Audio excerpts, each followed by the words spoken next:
What's up, everyone? Welcome into the Denver Sports Podcast. Happy Wednesday, is it? I lost track of the days. It's Wednesday. Computer says Wednesday. Yeah, it's a beautiful Wednesday in the Mile High City. It's a little windy. We still have power here in the offices, and it's a perfect day to talk about the Denver Broncos. A little matinee Broncos conversation. You're going from this to more Broncos talk after this. So this is the pre-Broncos show. Exactly. Yeah. It works out pretty well. Yeah. If you guys are new to the show, this is the Denver Sports Podcast where we talk about the biggest and best news in all of Denver sports. So we've been talking a lot about the Broncos. Last week we talked about the Avs because the Avs are an absolute wagon. They are.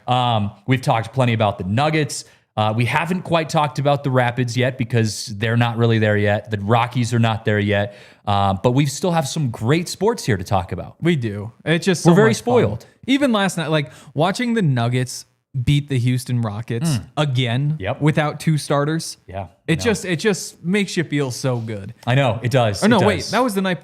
It was the night before. It was the night before. I know Avs what last you were saying, night was the comeback. It's just every night they give us something. Tonight you get the Nuggets again, and they're going to win again. And it's just all good feelings when you watch these teams. It really is. And then the Broncos, which is the story of our show today. Right. The Broncos are doing the same thing, and now against teams that. In the Packers that you say, I kept hearing on the broadcast, this is a Super Bowl matchup or could be a future Super Bowl matchup. They love to say that. I love hearing that because it just makes that win feel that much sweeter. Right. And it quiets the critics more and more. It feels like every week there's one more hater that shuts up about the Broncos. There is. And that swallows their words. Exactly. Because people just love to talk. People just love to talk, and it's all just like, at this point, what gets attention. And so, like, if you're CBS, you say, potential Super Bowl matchup. Of course. And then you leave the game, and nobody is saying that. I know. Nobody is now saying, like, here, that's the matchup. The injuries that happened the injuries pretty much took the Packers completely out of the Super Bowl overnight. Right. Which is unfortunate. Exactly. But no, and then you always see, like, one more, I don't even know. Like, there's the Ben Solak guy over at ESPN who has been like one of the biggest Broncos, and even he'll start to say like, oh, it was his best play. That there's always like one more of those, and my opinion is you don't get to join the club at this point. No. Oh no, not at all. Not at all. Here's a fun story to go along with that. I was talking to Lil Jordan Humphrey last week. So Lil Jordan Humphrey undrafted by the Saints, carves out a role, plays a few years for Sean Payton, then goes over to the Patriots. When Sean comes to Denver, he reunites with Sean with the Broncos for a couple of years. And he's just a gritty, grimy receiver who can block a defensive end. They'll give you a little something in the passing game. Well, he wound up this year on the Giants practice squad where he got to play a couple games, made some really big plays when the Giants were good. But then the Broncos signed him back to their own active roster about a month ago, which is a fun little reunion. Yeah. And I was talking to him about last week, and he's like, well, I just don't want people to think I'm jumping on the bandwagon now. It's like, well, Jordan, you've been here for years. Like you were part of the build. Nobody thinks that. But to see somebody like that then go out and have a couple of really, really good games for the Broncos, the touchdown, some big catches. I mean, he's all of a sudden is like a very productive piece of this offense. And it's just fun to see a guy like that get to come back after all the work that he put in. And just be a part of a really fun team. Now, look, man, I'm an open arms kind of fan. Okay. I'm not a gatekeeper, and maybe it's because of the type of fan that I am. These are my adopted teams. If you guys know me, you know that I didn't grow up in Colorado. I grew up on the West Coast, moved here when about in 2015. So I've been here for a while, but these are my adopted teams. So at some point, I needed to be welcomed into the fan base and kind of jump onto the bandwagon. And now here I am. These are my teams. I live and breathe by these teams. But so I'm not a gatekeeper when it comes to this kind of stuff. But But there's a difference between people who are hating on actively. Exactly. If Nick Wright was like, yeah, dude, if the playoffs showed up and Nick Wright's like, I'm on the Broncos train, these guys are a wagon and they're gonna, it's like, bro, stay away. Yeah. So stay away. Anyone though, aside from those Broncos haters, Right. you guys are all welcome. This is a beautiful time to be a Broncos fan. Another one is Adam Rank. So Adam Rank every week picks the Not Broncos. to be associated with Troy Rank, I right? imagine. Okay. To be very clear. Different. But for NFL.com, he picks the Broncos every week, and it's like a bit.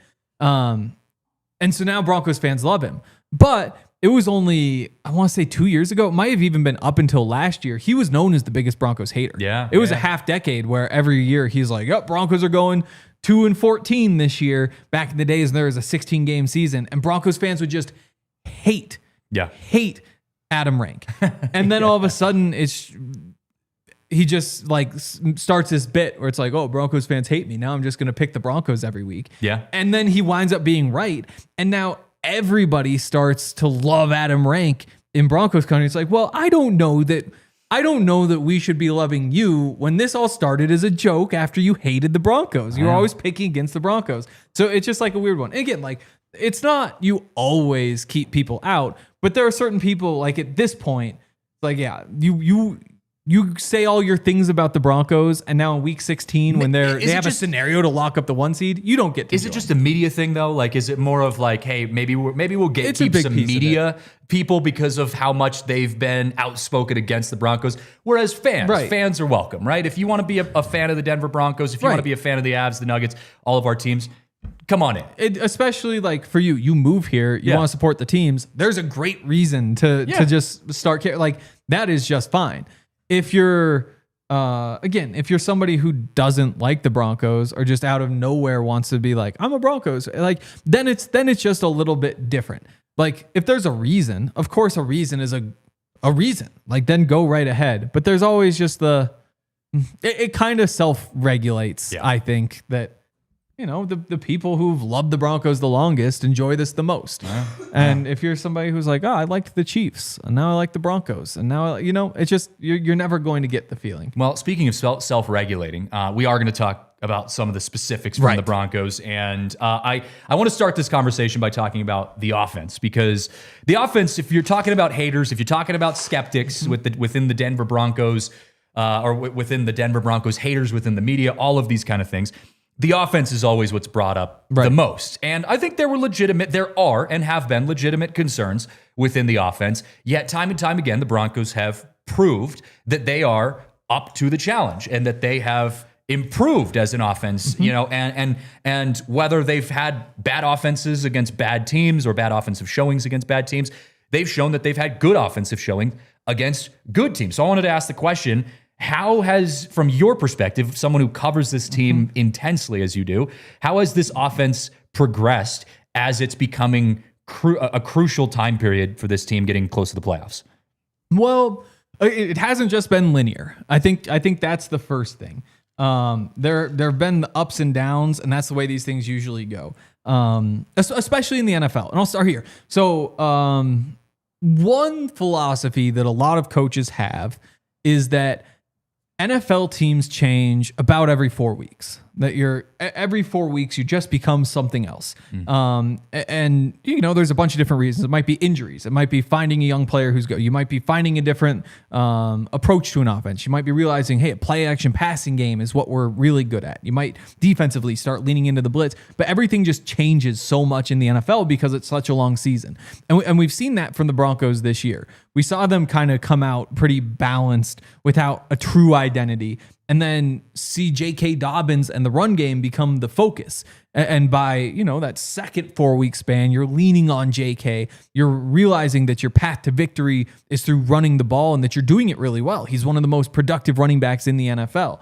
Then, of course, you hit the injury to J.K. Dobbins. And so what happens, you plug R.J. Harvey, the rookie, in, and he starts getting a bunch more of the snaps. But because of that, you wind up leaning on the passing game more. And you start to see this kind of air raid type attack that Commanders game in particular would be a great example of that. Even the Chiefs game, there was a lot of downfield passing, trying to create explosive plays. And now again, against the Raiders, you see the little bit more conservative, like we're just going to try to get underneath. We're going to run the ball on you. They ran the ball more than or RJ Harvey ran the ball more than he ever had in that game. And then you have this game that we just saw against the Packers. We're back to balance. So it's been just kind of evolution. And throughout that evolution, you've seen different guys pop, whether it's Evan Ingram for a game, whether it's Troy Franklin at the beginning of the year looking like a true starting receiver and then kind of fading away as Pat Bryant takes more. And so I think a lot of players have grown individually. I think that they found different things that work for them. And now they're at the point where they say, hey, when we run the ball well, it looks like this. When we throw the ball well, it looks like that. When we want to be able to pair an RJ Harvey rushing attack, we want him to the outside. We want a big receiver out there who can provide this crack block. And we might pair that with a little bit of speed to threaten the pass as well. So you're just finding these different ways to put the defense in situations where they have a weakness or there's something you feel like you can exploit. And that's what Sean Payton's so good at, is just learning what he has, how to pair different concepts together to put defense in binds. So he has this kind of Rolodex, which is an outdated term, of things that he can throw out there any given week that he feels like can work. It's just this learning process, just building these different cards that you can play. And I think that's how I'd explain it.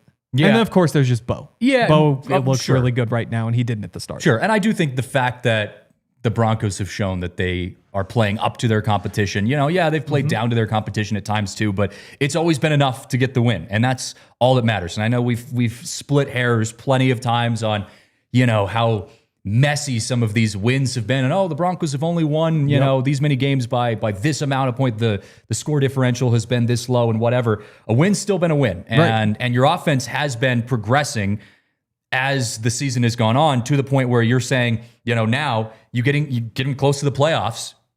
Who can stop the Denver Broncos? With their offense operating like we saw against the Packers, like we've seen in other points throughout this season, who can stop the Denver Broncos this year? And it's a good feeling to have, because I feel like there were some legitimate doubts at the beginning of the season, given some of the things we saw from the offense, but they've continued to prove over and over again that we can trust the schemes of Sean Payton and the offense that's gone out there. We know we can trust the defense. That's never been a concern, but the offense has kind of gotten into that circle of trust a little bit. Totally. And again, it's just finding different ways to win. And yeah, there are a lot of close wins, and because of that, people have their doubts, but I think it's important to realize, they've won a game 33-32 and they've won a game 10-7. Yeah. Like, they're close wins, but they're close wins that show themselves in different ways. You're using different parts of your team. You're leaning on the run game to win close games. You're leaning on the pass game. You're leaning on different parts of the defense. And there's something to be said about a team that can scrap out a win. I don't remember who I was listening to the other day that said that, but that was saying that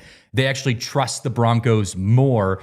Maybe it was Aqib Talib. I think he was actually talking about it on No Lie Zone, one of our shows here, where he was talking about, like, he trusts the Broncos more because they can actually get gritty and scrap out these close wins than if they were just blowing out guys. Because if they were blowing out teams, yeah, sure, okay, you would see some consistency in that. You would see some of the strengths that are very on display when you're blowing out a team like that Raiders or the Cowboys game that we saw. But when you're able to get gritty, get in the dirt, and actually scrape out a victory, I feel like there's more longevity to those types of successes. Totally. And like you said, like, there have been a couple of pretty good feeling wins. I mean, week 4, Bengals 28-3.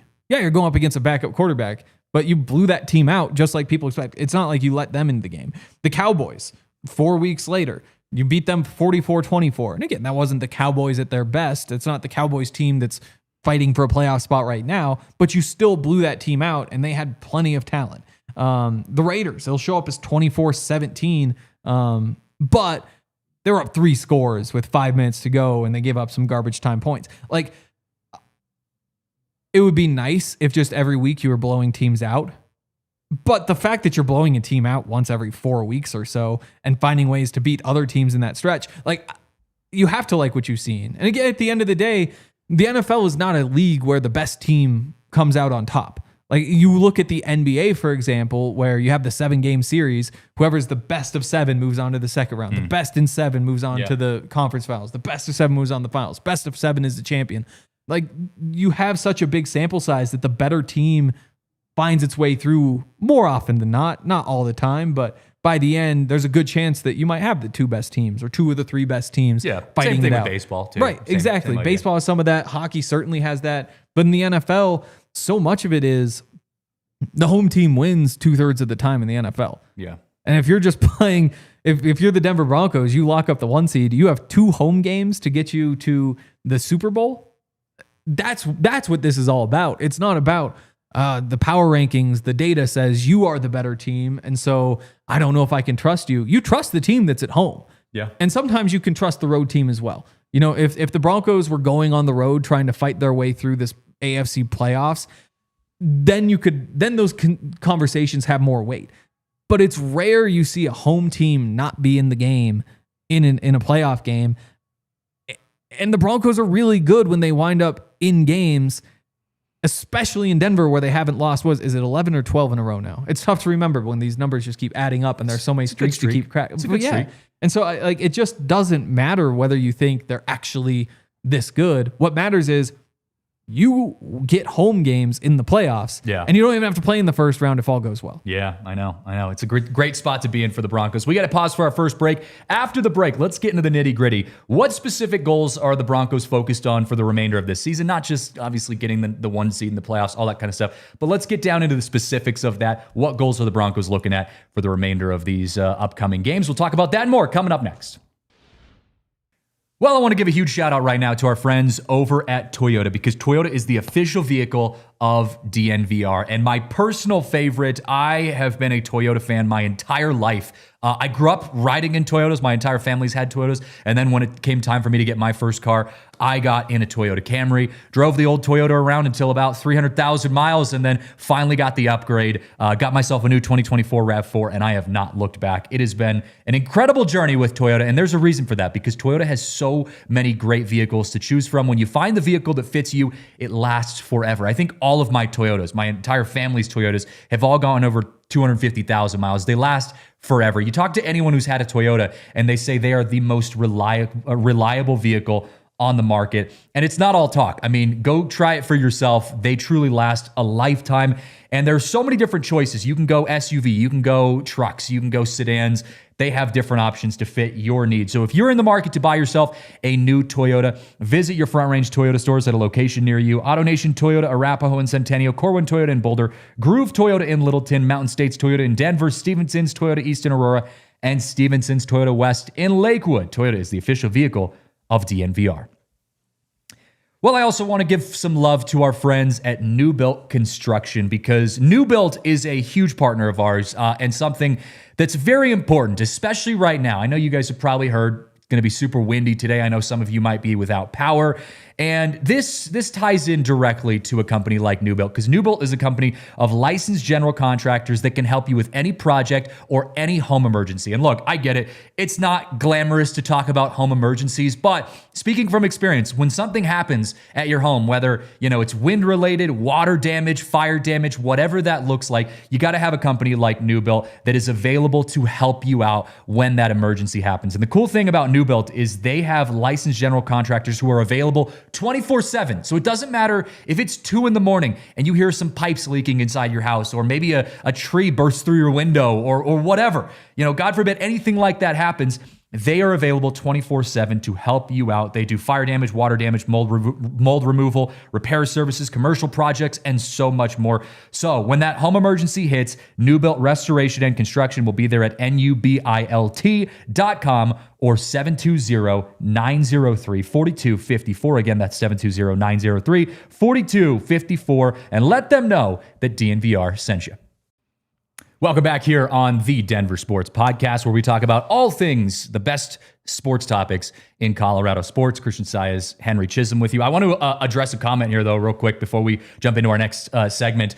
Johnny says, how do you have a transplant talk about Colorado sports? Johnny, you'd be surprised how many sports media were not born and raised in your city. I've been here for about 15 years now. It's been a while. I've got some good memories of Colorado sports, but I I'm doing my best, man, but you would be surprised at how many people are not born and raised in this state. Most. Are you from Colorado? No. Yeah, see, so you got two transplants up here. We got two transplants talking about the Denver Broncos, a team that we absolutely love and we're having a good time with. Actually, this brings up, I was talking to my wife yesterday, and she brought up this question that I think is a perfect question for a little side topic on TDSP, a just kind of general sports show. But she did a would you rather with me yesterday that I thought was interesting, so I'll ask you the same thing. Would you rather keep all of your old sports memories but never be able to make a single new sports memory, or would you rather be able to make new sports memories but lose all of your old sports memories? Right. So if you're just talking big picture, like just all sports, like great World Series moments, great Masters moments, all of it together, you could lean on the numbers and just say, okay, if I've been remembering things since I was 5, I've got 23 years of memories. If I keep remembering things till be optimistic and say 80. I make it to 80. Yeah. Then I get another 52 years of memory. So you get twice as many experiences if you say you take the future. Okay, I like your approach. Yep. At the same time, if you're specific and say, well, the things that happen to Denver sports mean way more to me than the things that, the wide net, big sample size, just everything that happens in sports. Well, I have seen a Broncos Super Bowl and the Nuggets and Avs win championships. Yeah, you've gotten them all. So, while, again, the odds would say you take your chances on the bigger sample size of numbers, you could just say, I've seen all 3.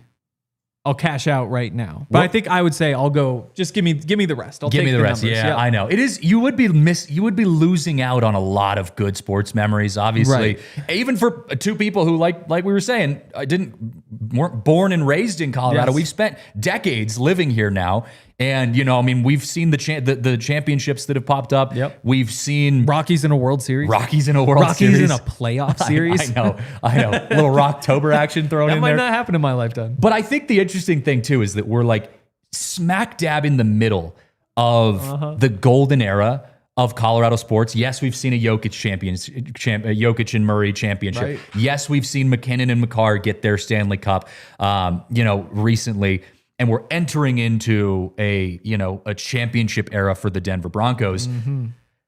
So yeah, you'd be missing out on some of the great memories that we've had over the recent decade, but theoretically, you still have at least another 5 to 10 years of Jokic, of McKinnon, of McCarr, of now Bo Nix, of the future of these teams, man. I think you're in a pretty good spot, trusting that this city will give you some more great sports memories. Right. And so I was born in 1997. So I was alive for the first 2 Super Bowls. I was not alive for the first Avs Stanley Cup, I believe. That would have been in 96. Yeah.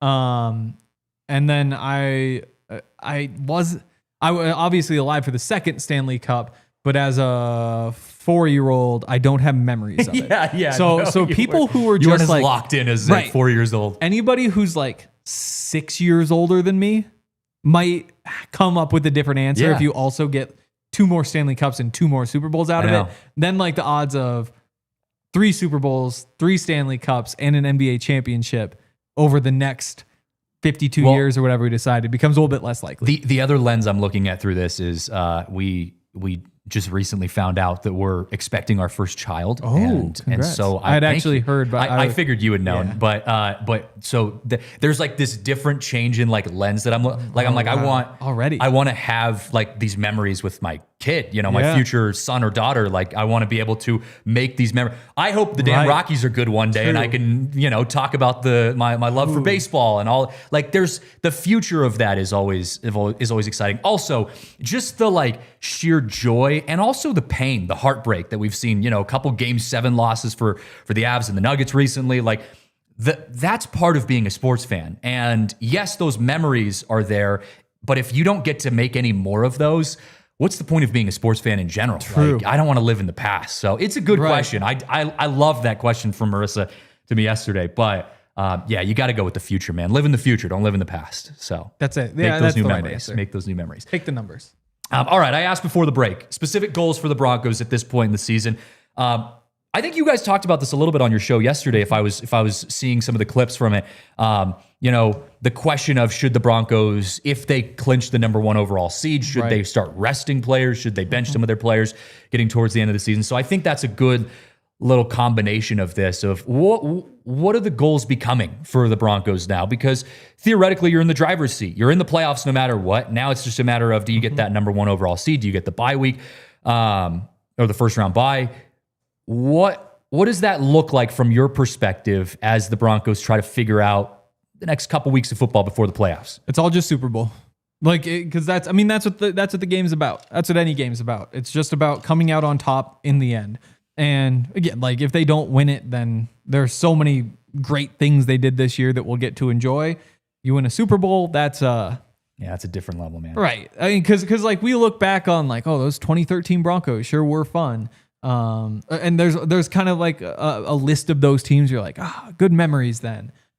But to join the 97 Broncos, to join the 98 Broncos, that's what this is all about. Again, same thing. Adding to the dynasty. Right. You look at the Nuggets, you look at that, it's the same thing. There's one achievement that you can have as an NFL team that is 100 times bigger than any other achievement that you can have. And so you're in a situation where you have a shot at that. You're 12-2.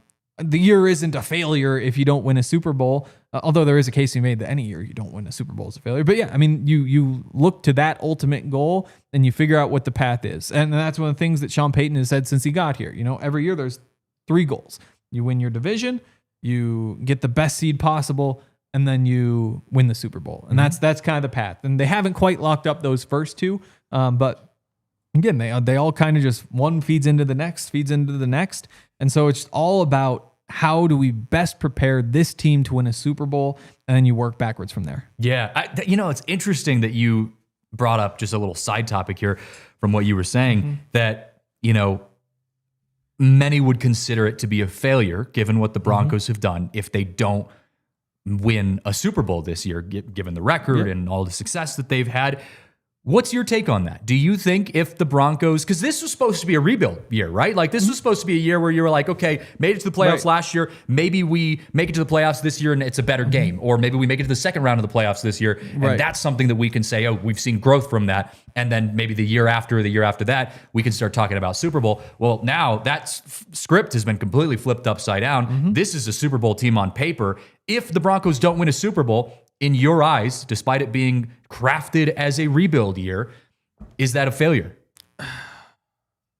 I mean, has the people message changed, nitpick about the words. The message certainly has not changed. Okay. The message inside the building has always been, we can win a Super Bowl, and that's what we're going to do from the start. And I remember Sean Payton saying that before the year, saying, I've coached 6 or 7 teams that are capable of winning a Super Bowl. This is one of them. And that was preached throughout the locker room. That is the goal. That's what we're here to do. I remember when they started 1-2, people being upset. How could Sean Payton have said that? This clearly isn't a Super Bowl team.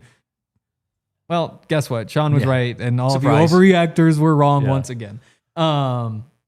So, but yeah, I mean, that is the goal. And I think they would all say, it's a failure. Again, you can cling to positives and it all just depends on perspective and your general vibe. But the goal is to win Super Bowls. And when you do the math, the way to win a Super Bowl in the NFL is either to have one of the greatest quarterbacks of all time or to have a quarterback on a rookie contract.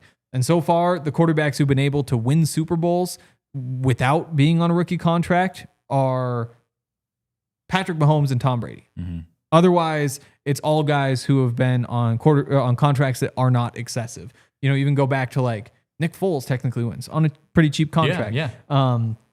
So you have through maybe the 2029 season where you have this window of Bo Nix on a cheap contract where you get to invest big money on the rest of the roster. And then after that, you're either moving on from Bo Nix to keep a rookie contract or you're paying him a lot of money. And if he turns out to be the next Patrick Mahomes, Tom Brady, then you will still have a path. If he becomes the next Peyton Manning, even, every number suggests you do not have a path, which is pretty crazy to think about. So if you think about it that way, as in you have 5 of these shots, and on this one, you're sitting here in this position, you're not going to get another chance. No, Peyton Manning was over I see it in the chat, over 12.5%. Of his team's salary cap, which is the hard cutoff and has been in all of NFL history. He was in the first year of the new contract, which meant that it was a very low number. So it will be up above that, but he was still below the 12.5%. Yeah. Yep. And again, maybe that changes as more quarterbacks get those massive deals, but that's the hard cutoff. And Peyton Manning did make a Super Bowl over 12.5%. He and one other quarterback, maybe Matt Stafford, have been over that cutoff and made a Super Bowl. But no, it's this is your chance, and there's no guarantee that you're getting another. Yeah, no, it has been very interesting to witness the narrative arc that has been Broncos fans, Broncos media, talking about this team throughout the year and how that's changed. I mean, again, you started this season saying this is a rebuild, and of course we want to be in the Super Bowl. But if you had asked us at the beginning of this season, who's got the best chance at winning a Super Bowl or winning a championship, I should say, between the Nuggets, the Avs, and the Broncos would be dead last. Other than Spencer. Other than Spencer, yeah. What a guy. What a guy. What a hot take. I thought he was so wrong. And here he is, right? The Broncos might have the best chance at winning a championship now. So, it has been interesting to see how we've gone from being like, hey, make it to the second round of the playoffs and you feel pretty good about this year to like, no, anything less than winning a Super Bowl is a failure. Yeah. So it's a complete shift, but that's how sports go, man. You change the narrative as it goes, and the finish line gets redrawn as you see what you're working with. And right now, the Broncos are working with an nearly undefeated team that has been on an absolute power trip for the last few months, and it feels like they're unstoppable, like the headline of this show suggests. So we got to pause for our second break of the show. After the break, is this the end of an era? Will the Broncos and Chiefs rivalry ever be the same without Patrick Mahomes and this situation that the Chiefs find themselves in? I guess the better question is, can the Chiefs ever get back to being what they used to be? We'll have that conversation coming up next. Well, I want to give a huge shout out right now to our friends at Taco Bell. I am so happy that we get to partner with Taco Bell because I've been a fan of Taco Bell my entire life. I feel like Taco Bell for me kind of peaked in college because I feel like there's no better time to enjoy Taco Bell than when you're like a college student just, walking to class from the dorms or whatever, and you get a nice bag of Taco Bell. You just can't go wrong. But now that I'm out of college and I'm, living an adult life, it hasn't changed. I still we'll be driving down the street, my wife and I, and we'll see Taco Bell on corner just anywhere, and no matter where you're going. And you can't go wrong with Taco Bell. Their new Cantina Chicken menu right now is an absolute treat. They have so many different things to choose from. The flavors are incredible. We had Taco Tuesday we were celebrating yesterday here at DNVR.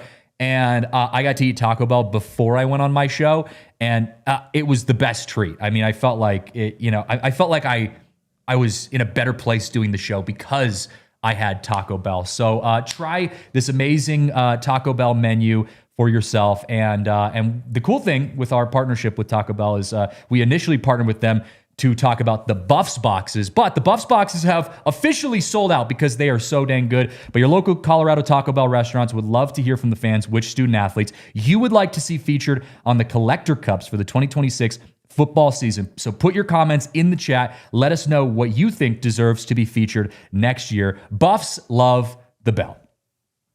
Well, I also want to give a huge shout out to our friends at Bet365 because at Bet365, we don't do ordinary. If you guys have watched any DNVR show, you know Bet365. They're one of our favorite partners because they do such awesome work. When you're into sports betting, you got to check out Bet365. Use that code DNVR365 when you sign up. Deposit $10.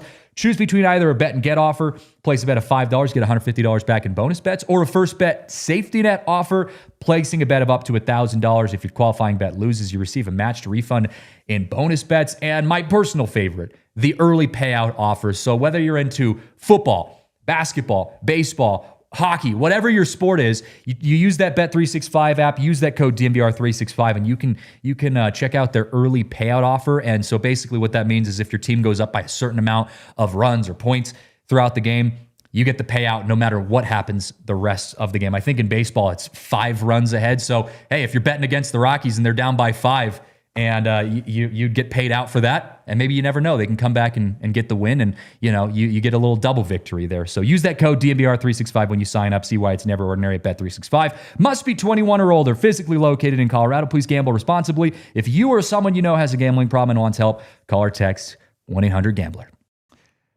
Is it the end of an era? End of a chapter, maybe, as Felix says in the Toyota chat. The Chiefs, guy, Felix. obviously, without Patrick Mahomes now. Yep. Travis Kelce waning at the end of his career. He's waning what becomes of the Chiefs? And this is a great conversation that I'm excited that we get to have. We get to maybe dance on the grave of the Chiefs a little bit, just for a little bit. But I think seeing the Broncos officially overtake the Chiefs starting from last year and into this year, at least in the conversation of head-to-head matchups, has always been a heated rivalry. It's always been a blast to watch as a fan.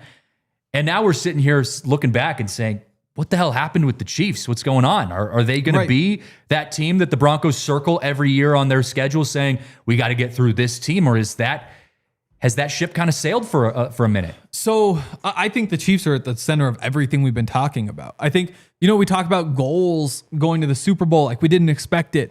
One of the things about the NFL is that teams don't typically just grow the way you expect. But we all have this thought, okay, you made the playoffs last year. This year you win a playoff game. Maybe the next year you're able to win a couple and you get lucky and go.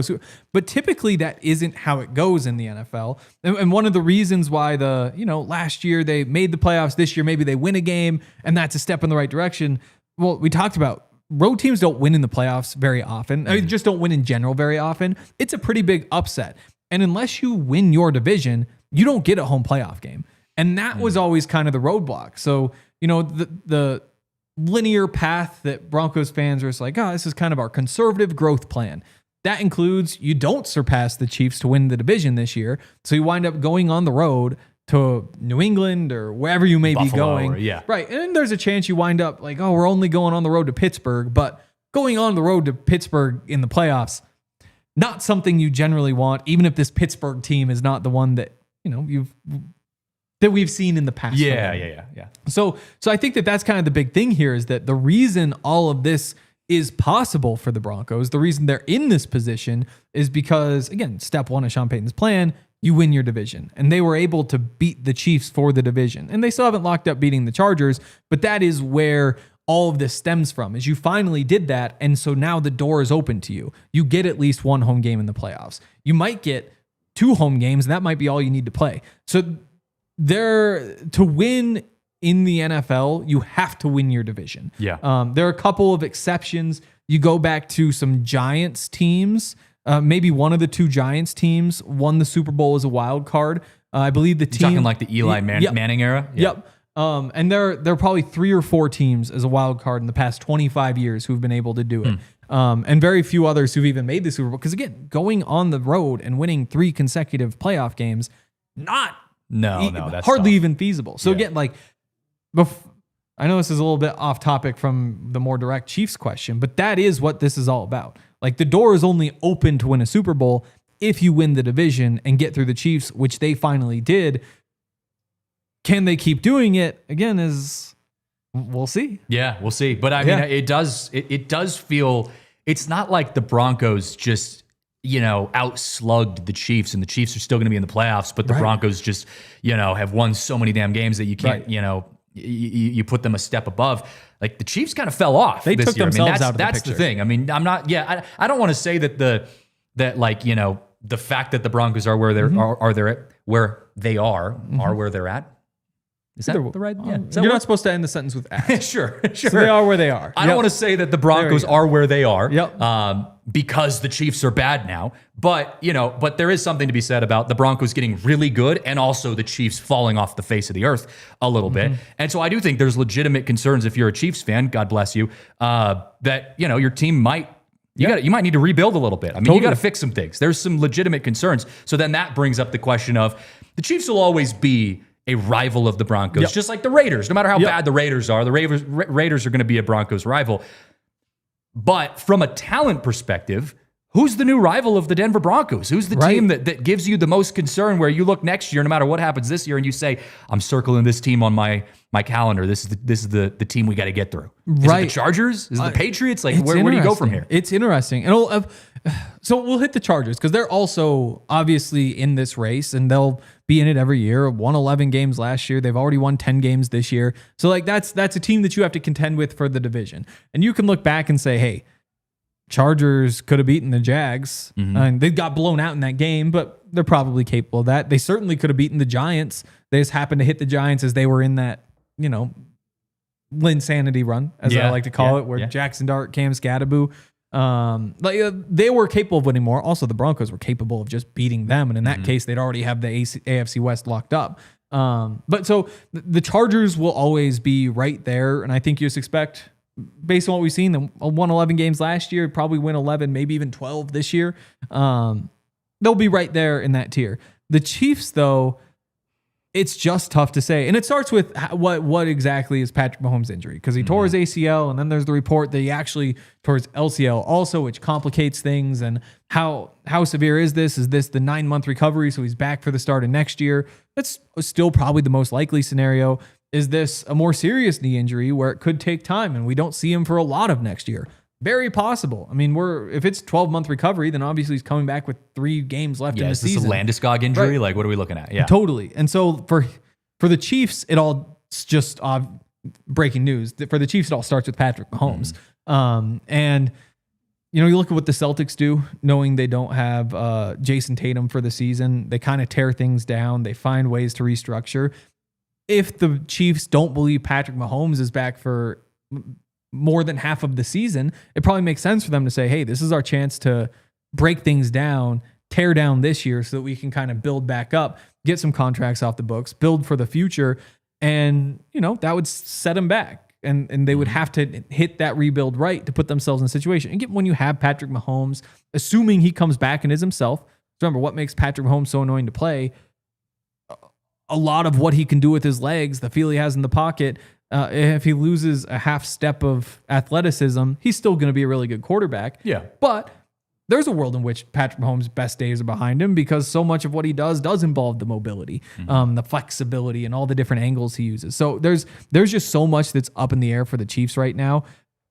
I still can't bet against them because of what we've seen from Patrick Mahomes, but what does this next few years look like? Do they embrace the rebuild, or is Patrick Mahomes just back for the start of next year and they're the Chiefs? That couldn't surprise you. Yeah, but the interesting thing about us having this conversation right now is we've been looking at it for the last few years through the lens of, we've got to get through the Chiefs. If you want to, make it to the playoffs, win the division, beat your rivals, all of that goes through the Chiefs. Right. And now, the tone has shifted. And like you said, the Broncos, or I should say the Chiefs, from here on out, at least, for the time being, are going to wake up at the beginning of next year, whether they have a healthy Patrick Mahomes or not, and say, we got to get through the Broncos. The Broncos run the division now, at least according to what we've seen on paper from the Denver Broncos this year.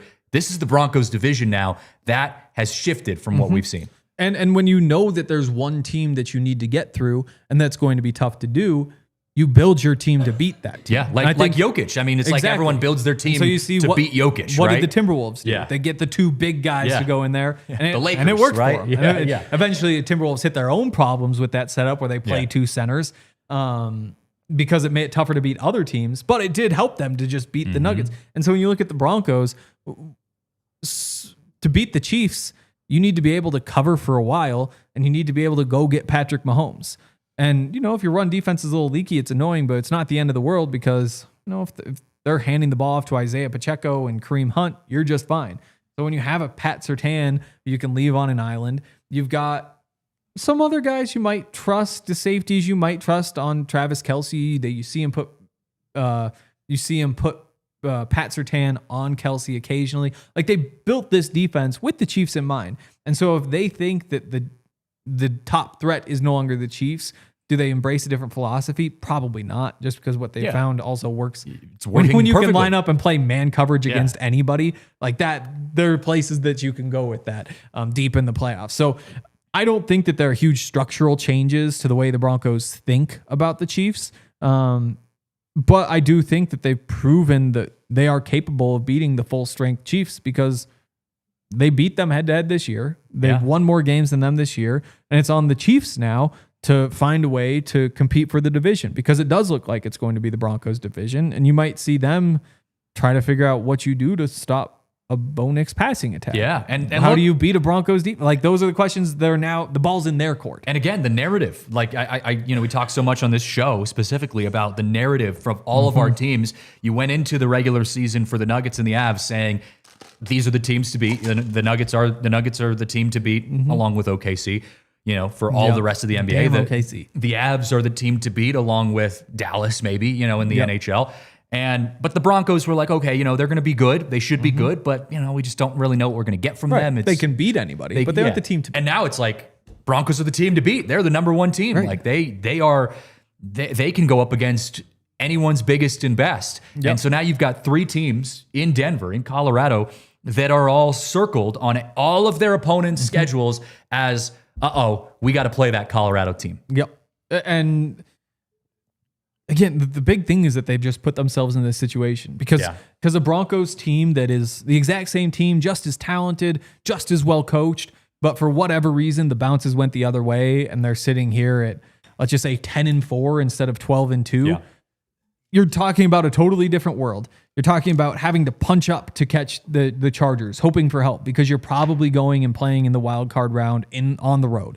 You're talking about, even if you do pass the Chargers, you're probably on the road for the AFC Championship game, and you might be on the road in the divisional round. You're probably on the road in the divisional round as well. The biggest thing the Broncos have going for them is not that they're like the defense is super good or that Bo Nix is. It's that they get to play playoff games at home, which is just so huge. And again, they've earned that by winning all these games. Like, they have created that for themselves based on all the other strengths that they have. But home field advantage in the NFL is huge, especially in the playoffs, especially with that crowd, especially when you're talking about the altitude as well. Like, it all lines up for them in a way that, even if they are this good, you see it with the Nuggets. Yeah. The Nuggets are every bit as good, maybe even better than they were when they won the championship. Again, like, they're going through a slump right now with 2 starters out, the 2 best of like that. Injuries that'll aside. happen. But the healthy version of this year's Nuggets is better than the version that won the championship. So what's the difference? OKC exists. And so for the Broncos, they might be just this good for this entire championship window. They find a way to keep the defense together. They patch up the run game to look like what it did. But you might just see another team pop. Yeah. And you might, even if maybe the Chiefs get back to being a 15-2 team, maybe they stink and it's some other team. Maybe the Chargers finally figure it out. Maybe the Patriots become a dynasty. Like, it isn't just, can the Broncos maintain this level? Is there a super team that comes along and surpasses them, and all of a sudden you're in a really tough spot? So everything just lines up for the Broncos so perfectly in this year that this is the chance. Yeah. Like, this is probably the best chance that they will have in the foreseeable future. Man. And like, again, like, it's the golden era. It's the golden age. Will we be excited about what we saw if they don't win the championship? Of course. They did great things this year. They probably aren't getting a shot like this again. Yeah, that's the truth. I agree completely. Well, we got to pause for our last break of the show. After the break, let's talk about some outcomes and possibilities that we could possibly see with the Denver Broncos in their remaining games. And I also want to talk a little college football toss in there at the end. So that's coming up here after this break. Well, I also, while we're talking Broncos, I want to give a huge shout out to some upcoming events that we have, specifically in Broncos world, because we've got the tailgate coming up this Sunday. Fun. It's going to be a great time. December 21st. Is that this Sunday? Or is it next Sunday? Yeah, it is this Sunday. Yeah. Jags. And that's kicking off 10:30 a.m. You guys are going to be there. Are you doing your show from there? Yep. I would imagine. We'll be there. That's going to be at the at our usual tailgate spot. You can find all that information on the dnvr.com/events. And if you're not going to that, well, you got to come to the bar because we've got the watch party going to be popping off here. It's going to be a great time. Right. I mean, the Jags are still alive for the 1 seed. Yeah. So, I mean, this is... It's another good team. If the Broncos hadn't beaten the Packers, and this would be a huge game because you're talking which of those two is in front of the other, that would be determined by this game. But this is...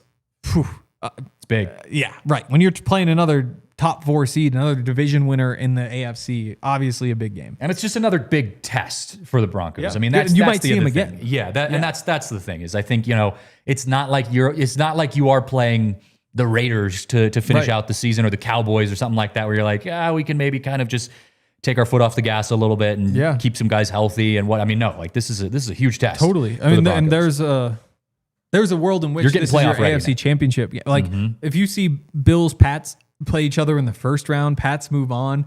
And so the Jags have to beat, the Steelers or the Chargers in the divisional round to make it to the AFC championship game for another trip to Denver. Like there is a very real possibility that this is an AFC championship game preview. And boy, would it be nice to go into that coming off a 27-7 win over these guys. Oh yeah. So that they have this image of the Broncos in their head when that time comes around. Yeah, you got Jags, Chiefs, and Chargers to wrap up the season, and 3 games left. Obviously, the ball is in the Broncos' court. If you win out, you're the number 1 overall seed. But are there scenarios? There are, I'm sure. But are you aware of the scenarios in which the Broncos can still get the 1 overall seed without winning out, with taking a loss, maybe 2 losses? Like, what does that look like? What are the outcomes that we could possibly see depending on these upcoming games? If the Broncos win their next 2, they are the 1 seed. Okay. Or any 2 of the next 2 3, of 3. I guess.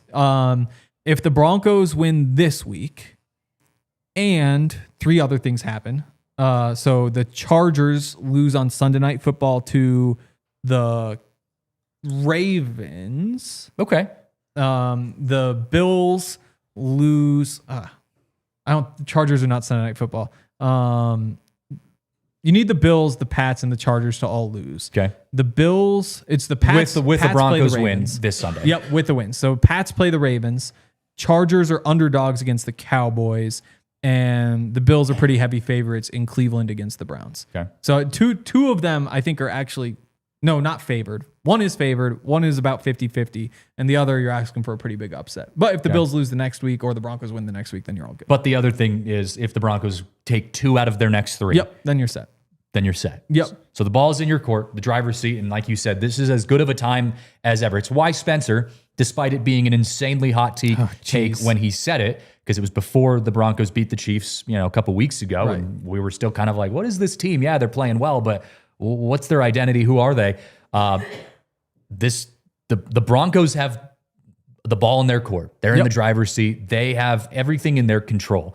And they have the surest path to a championship of arguably any of our teams at this point in Colorado, which was not the case maybe a month or 2 ago, right? When we were having this conversation earlier. So it's a great place to be in. And like I said, if you are available to watch that game, maybe you're not watching it at home, come watch at the DNVR bar or head out to the tailgate beforehand, then go to the DNVR bar. Lots of great options. You guys have the watch along. So if you are watching at home, turn on DNVR to watch from home as well. It's going to be a great time. It's going to be a great time. I've almost, because of how fun college or NFL has been this year, for us, we've had the Broncos just crushing it. And it's just been kind of there's been not like one specific team that's been dominating. So it's been kind of a all around slugfest for a lot of these teams. You just don't know which way some of these games are going to go.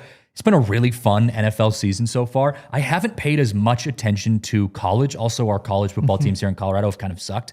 It's been a turnover year for CSU. CU, it was a big disappointment. But I don't know if you saw this. There was a report that came out, I think yesterday or a day or so ago, from CSU. Their new coach, Jim Mora, basically said, we want to really focus on recruiting just in-state talent. Obviously, they're going to take some guys from out of state because that's the world of college football. But CSU is kind of shifting their identity into a in-state recruiting program. And I don't know, is the state of college football, because you watch a lot of college football, you talk college football aside from the Broncos, is the state of college football, can you succeed in a place like that? I mean, Colorado, you can get a couple, good pieces locally here every year, but it's not like Texas. It's not like the bigger states where you've got just an unlimited pipeline of college talent that can come out. Do you think CSU or a college like that can be successful recruiting just in state in the way that Coach Mora kind of described he wanted to? It just depends. I feel like you're banking on getting lucky. I think if that's your strategy and you're in Louisiana or you're in Florida or you're in obviously there's a way. Colorado does produce some talent, but it obviously isn't in that elite tier of talent production. So there's a lot that goes into it. I think one of the perks of going that route is those players are most likely to stick around. If you go into California and you snag a high 3-star who, for Colorado State, it's a really good get. He comes in, he pops off. He might just be gone in 2 years. Yeah. So you have less of a fear of that, and there might be a sustainability, especially if you really believe in your staff to develop. Then bringing guys in who you think are more likely to stick around for their entire tenure as a college athlete is a good thing, because there's more time in the system. There's more time to develop. Like, that will pay off. Part of the key, though, is going to be not letting that talent leak out of the state, which is tough to do. I mean, you look at the top Colorado recruits in 2026, and you got the 3-4 stars in there. If Colorado State's actually finding a way to land any of those guys, I mean, how many 4-star recruits do they have in their history? It's not very many. If you're landing some of the big names in Colorado, then absolutely that helps. But when you also go and look at, just all of them, the top recruit from Colorado to stick in Colorado is what 24/7 Sports ranked as the 18th best recruit in Colorado who went to CU. The best going to CSU was number 21. If you're living in that range, then it does not work at all. Yeah. The key is you actually need to be winning these recruiting battles, because, what is this? The top 15 all wind up going to Power 4 schools.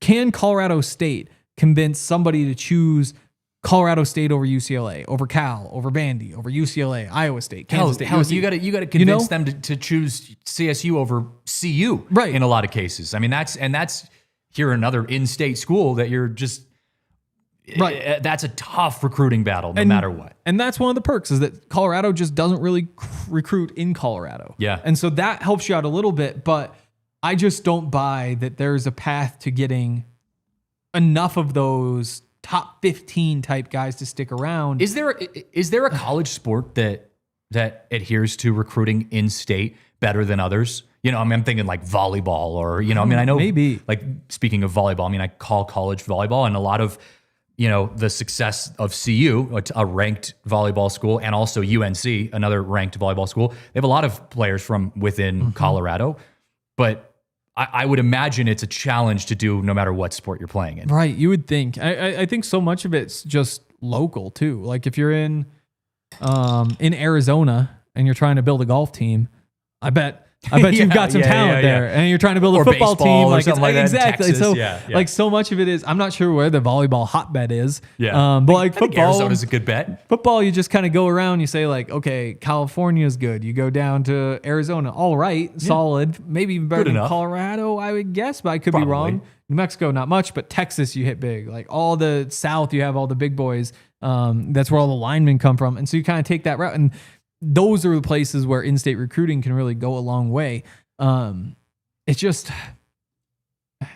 if you're a good enough recruiter, it works. I guess that's why. But you really got to be able to get the good players. That's why it's hard to go up against those schools like I don't want to go to UCLA. Yeah, and you got to hope for the stars to align. You got to hope that this kid's wants to stay close to family and all these kind of things. So it's just not. I just don't think it's sustainable. And Jim Mora seems like a great fit for CSU. I think he's going to have success compared to what the last few years have looked like at CSU. I just think that specifically to me, and maybe this would be a good conversation to have with our guy J Mike, who covers CSU sports, but. I heard him say that, and I was like, I don't know if that's the game plan, right? I don't know if that's the path to success for CSU. Depends on what you define success as well. True. Like, if you're saying we want to go be Boise State and have a shot at the CFP, you better be finding a way to get a 4-star every now and then, because that's what it's going to take. If you're just saying like, hey, we want to be respectable, we want to hover around 500, or we want to try to beat CU at the rivalry game, and then that's a lot more likely to hit your level of success. I know it is. College football has been unique this year, and it's just been all over the place. I just feel like, shout out to the Montana Grizzlies. I know. I was semifinal Saturday. Yeah, I was gonna say, who are you guys playing on Saturday? Montana State. Play 125 times, never played in the postseason. Winner goes to the championship. Are you going to be in Montana for that? No, I mean, because it's in Bozeman, and so my season ticket doesn't get me in. I mean, what's that's got to be insane energy out there, though. right? So get in price. It's $635 for a ticket right now, and so you just can't justify that. There was a time here. Speaking of Colorado sports, there was a time where UNC was actually, from a record standpoint, there was one of the better. I remember them beating Montana teams. once. Yeah. But I mean, even this year, like I'm saying, like CU was falling apart, CSU was falling apart, and UNC was like beating ranked Idaho, and you were like, oh my God, this team hasn't won a game in 2 years. It feels like absolutely. Like Montana, the past 3 times they played Northern Colorado, it shut them out. Oh, by like 50. Right. Dude. Northern Colorado almost should have beaten Colorado State this year, which is crazy to think about. Dude, one of my bucket list items is to go to a Montana game. We can make that happen. Yeah. If that's your bucket list, you're gonna die happy. I want to get out there. I've been out there for fishing plenty of times, but never been out there to. I could do a little fly fishing and go to a game with you. So Montana State, it's usually like $300 to get in. Yeah. And it's more expensive a lot of years than any of like the CFP games or the championship or any of that. And a lot of the reason is that there's only 26,000 seats and you have 1 million people who are trying to get there. But for the playoff, for the semifinal, $636 to get in the door. Which like there isn't a college football game that touches that. Give me a Montana versus Eastern Washington game and I'm happy, man. I don't even need anything that crazy. But that's gonna wrap it up here on the show. Thank you guys for watching. This has been fun. It's just been so much fun to talk about Denver sports. I know we do the Denver Sports Podcast, seasonally during the winter months, and it's been a lot of fun because we've had some good stuff to talk about. So appreciate you guys hanging out with us. We'll be back next week on Tuesday, actually, a little bit different time because of the holiday. So Tuesday at 11 a.m. to do another Denver Sports Podcast. Thanks for watching. Tune into the Broncos Show coming up next. We'll see you guys next time on the Denver Sports Podcast. We all silly like the mayor.